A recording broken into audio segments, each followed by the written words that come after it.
This episode was brought to you by Autograph Events, our sponsor. Come take my hand, I will walk with you. I won't let go till you say so. There isn't anything I wouldn't do.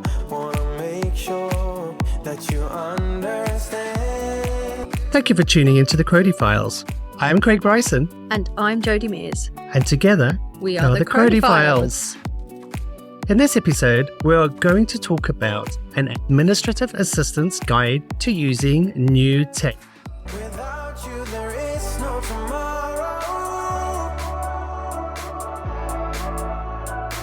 Without you, there is no tomorrow. This is always difficult, isn't it? It is. Again, it's a hot topic, isn't it? It is. Everybody's talking about it. Well, AI is the new technology. It is new technology, yeah. But there are hundreds of other new technologies out there. I think because the hardware of computers is evolving with every 6 months, everything goes out of date. So hardware becomes obsolete because the software is sort of working on the hardware. So that's why new software are always coming out within maybe every week. I found there's another software to learn, And because they're usually productivity, time efficiency, saving types of collaborative software, it really relates to our industry. It does. And it's really important that we do sort of stay on top of what's coming out, just to be knowledgeable and ready for any change. I think sort of playing around with software, new tech is really fun for me. And you always call me the geek. It's not your thing. I can think of other things to do that are a bit more fun.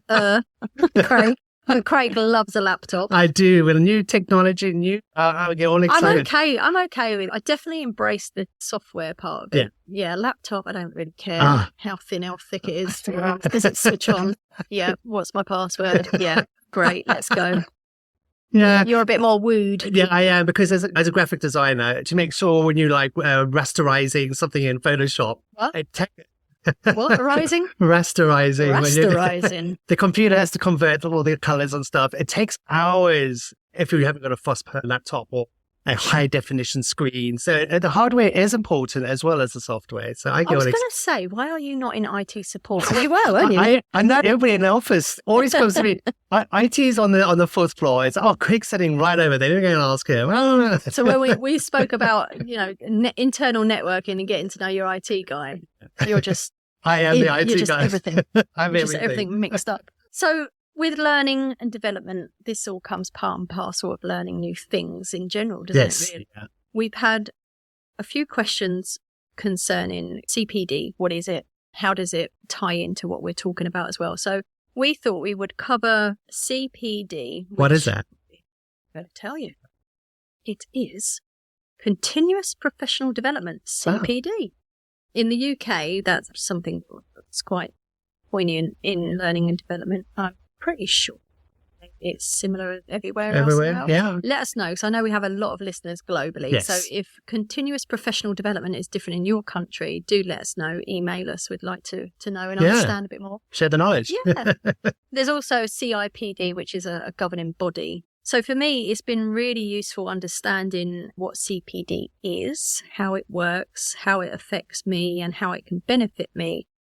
First of all, understanding what does it mean in the workplace? And for me, understanding it and being able to relay it to the person paying for the training course I was requesting is really important. Yeah. Because I could bat out those unnecessary questions to say, I want to go on this course. It is accredited and it does give me CPD points, which all aids towards my collection of the points. What is points? How does that work? Yeah, so CPD, you can collate the points. There are various platforms and agencies or companies, if you like, that help you collate them. For me, I'm a member of the IAM, the Institute of Administrative Management. Every year, in the members portal, I will document and upload my evidence of what I've done learning and development wise. Attending events or doing a course. Yeah, all of that. Webinars, attending events, industry related events. Okay. Networking's on there as well. Having panel discussions, that's on there. Of course, all the industry related learning and development courses as well. And at the end of the year, it gives me an overview, a tally, me being organised and make sure I'm accountable for my own learning and development. That's what I find it really It's useful. like a digital imprint of you, isn't it? Of my year. Yeah. Yeah. You know, Which you can use at the end of your reviews, couldn't you? yeah, my annual appraisal, end of year review, I will bring that up. It's a really good reminder. Not only do we have that tally or that sheet that we spoke about before, of what do you know, keep a list of all the projects you've been involved with, but also on the professional development side of things, I will download the report at the end of the year from the IAM to support my review and my chat. Well, that's exciting. Well, and how did you do that? You just go onto IAM and sort of set an app account, or? Yeah, you become a member, and you can use the member portal to track your learning and development. There's a minimum number of points you need every year, but it really does give you a focus on your own accountability for learning and development. So I like doing that. It really does help me support conversations, because at the end of the year, you think, what did I do? It's so exhausting because you might have done so much. Exactly. Remembering. So I think it's quite important. And using new technology kind of wraps into that, the importance of continuous professional development, if you think of that. Yeah. You're constantly keeping abreast of what's happening in our industry. But don't be afraid of new technology at all. Be excited. Be curious, ask questions, and try them out. There's loads of communication tools and apps. Monday.com, Trello, like Trello. Click up. Miro boards. Miro boards, we use those. And Asana, that's just like a couple. Yeah. Just a few. There's so many more. What I don't do this at work. I do on my personal time on the weekend, as you know, like I'm a bit of a geek.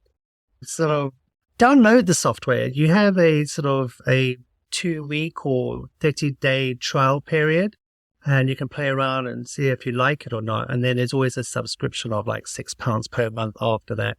I use that with Photoshop. It's so much easier to buy. Instead of buying £3,000 worth of the software, you can pay £6 per month, and I can use the software allocated to what I wanted to do. Just that FYI, if you do download a software, put a little diary sort of reminder to cancel it. If you don't want it forever. If you don't want it forever, just try it for 2 weeks or 30 days.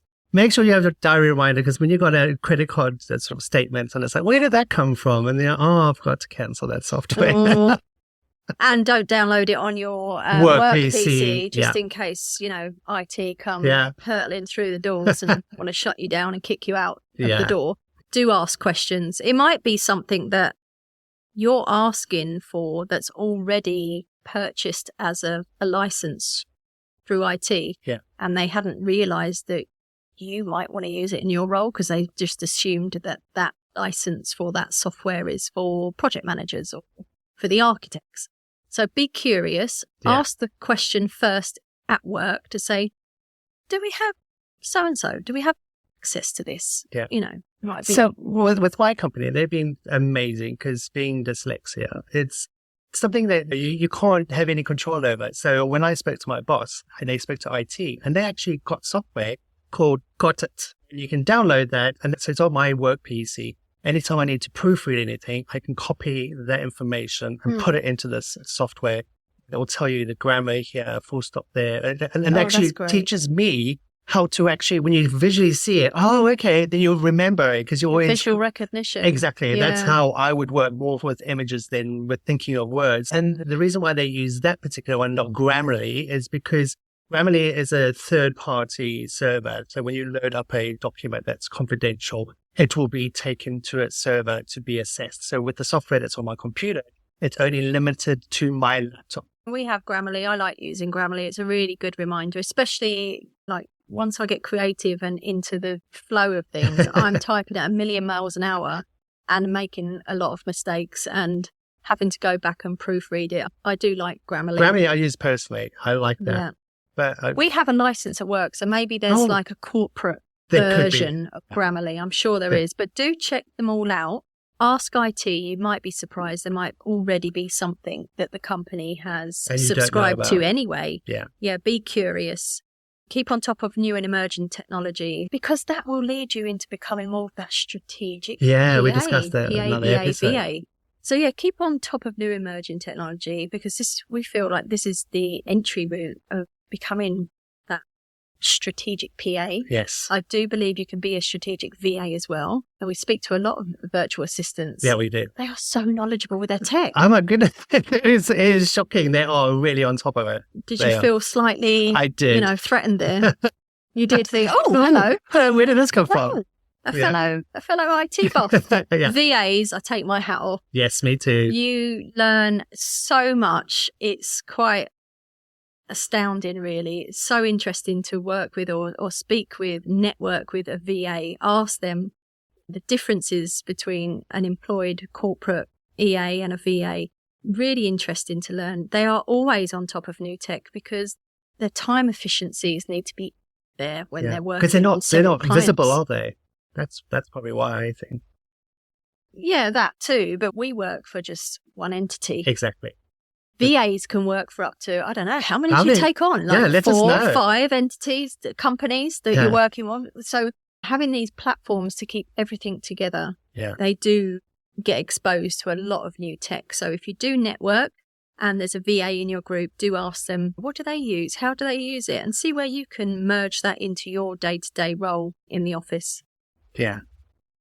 Be open to trying new things. I think that's also important. Don't be afraid to experiment. I just think try it. If you don't like it, sometimes if you, like with us, we were talking about in another episode, I don't like using Google because the way it is, I only can use Outlook.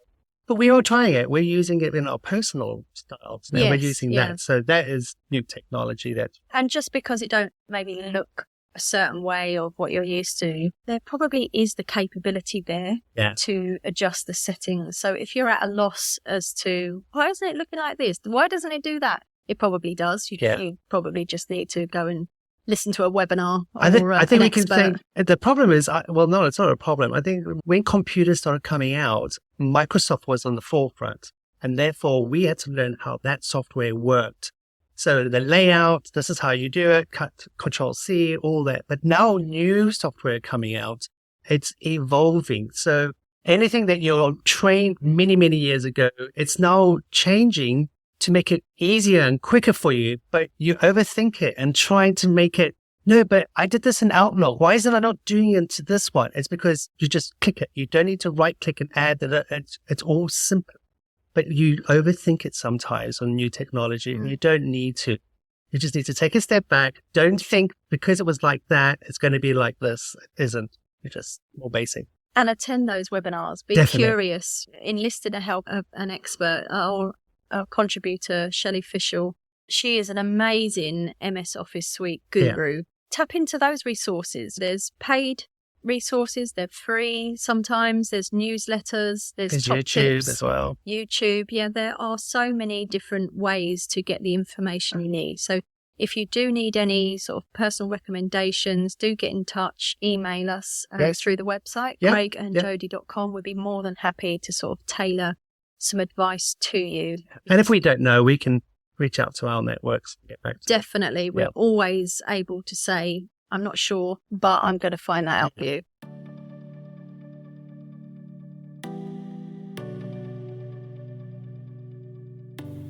The Crowdy Files is brought to you by Autograph Events, our show sponsors. Autograph Events are the experts in providing a complete event management solution. From free global venue finding through to full on-site event management, executive away days, team building and off-site meetings, they can help us plan it all. They offer that extra pair of hands, a bit like the assistant's assistant. The best part is they understand how we like to work. They understand our role. So for more information, email events@autograph-events.co.uk, quoting Crowdy Files 2023 to find out how they can help you plan your next event and for your personal reward. Terms and conditions apply. Please see our website, craigandjody.com. Next is our listener question from Charmaine Duplessis.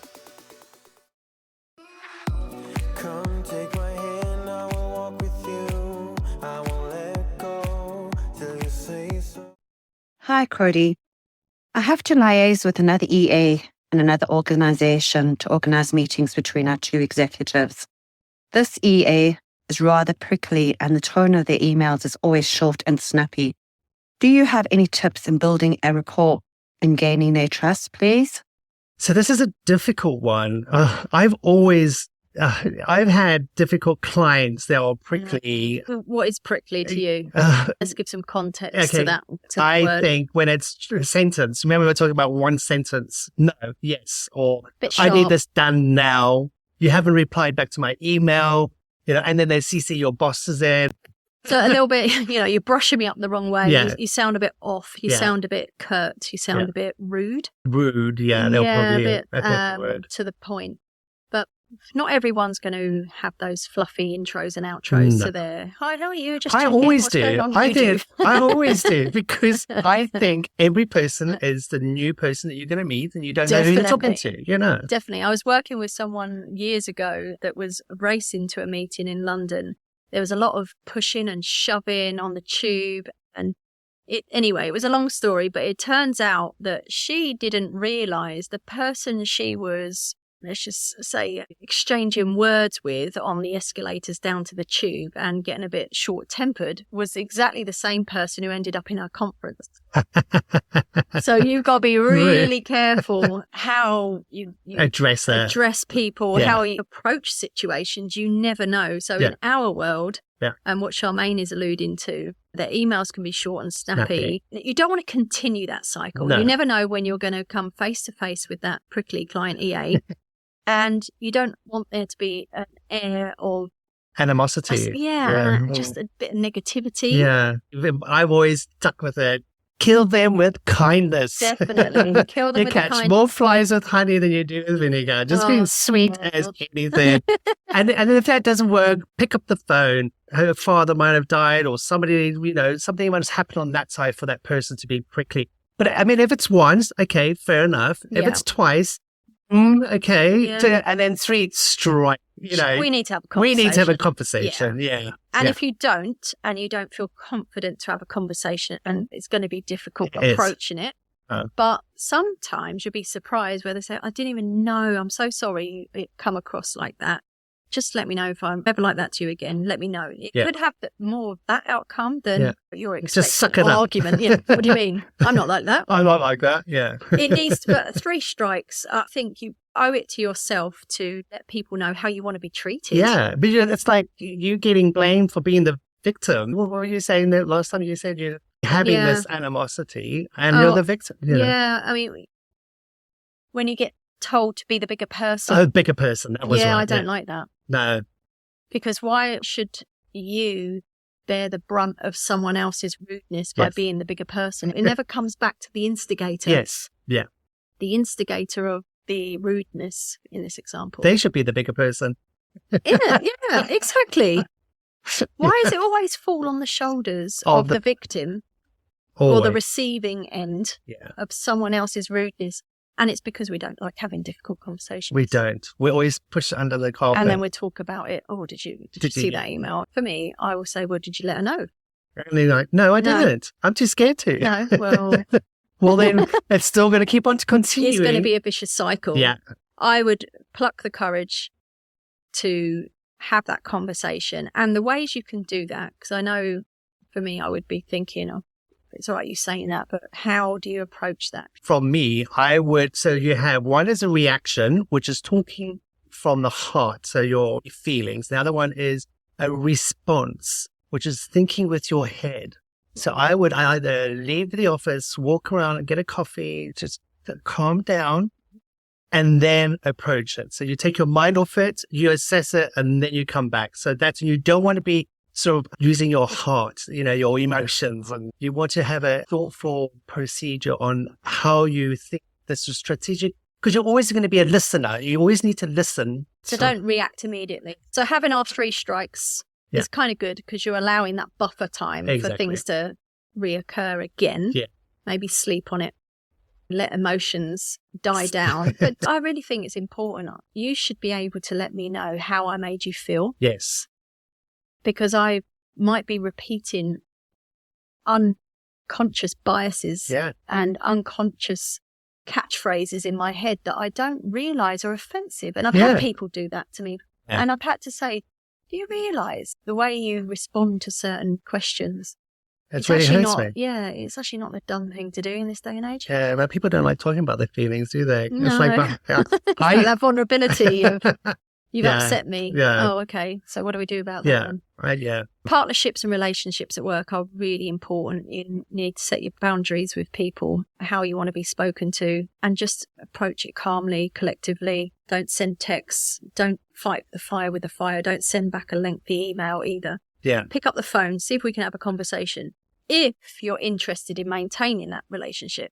Yeah, but it's still out of respect for myself, I would give her a call and just be sort of, in a nice voice, say, how are you and all that. But don't say, you really hurt my feelings.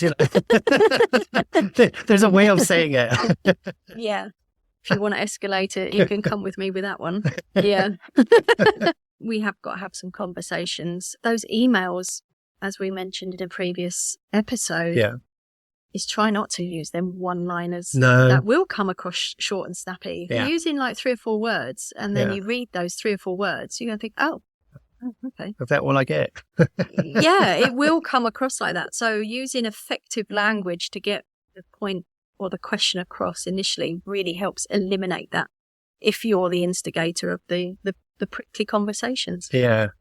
So what are your top tips in this episode? Oh. If we have 2 conversations, one with tech, We one with have. prickly. So Yes. interesting. With the new technology, again, just like with the AI, be curious, network, understand what others are using, ask questions. And if you're not able to use the new technology now, don't just go along to these webinars and training sessions just because. Try and take some of what you've learned and absorb and apply them into your personal life.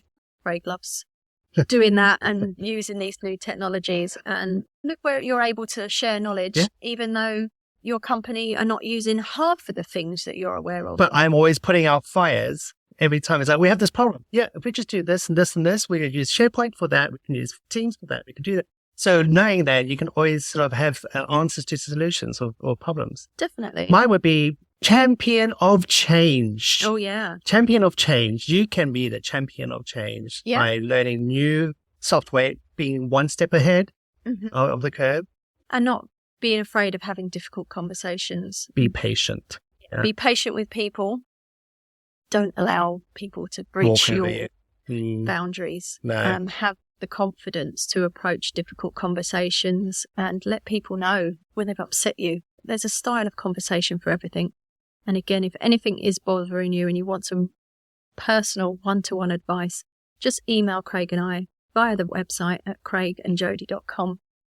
And we will be more than happy to listen to your personal situation and advise you accordingly or point you into the direction of where you can get some advice. So thank you for listening. It's been a great episode. Yeah. Don't forget to check out our website, craigandjody.com, or on any of the social media platforms, the Crody Files. And we look forward to receiving your Hi Crody messages through the website. Send in your emails, bugbears, questions, comments, concerns within the industry. And remember, you're not alone, and keep sharing the knowledge. Next episode, we shall be discussing how can administrative assistants achieve a better work-life balance. I'm Craig Bryson. And I'm Jody Mears. And together, we are the Crody Files.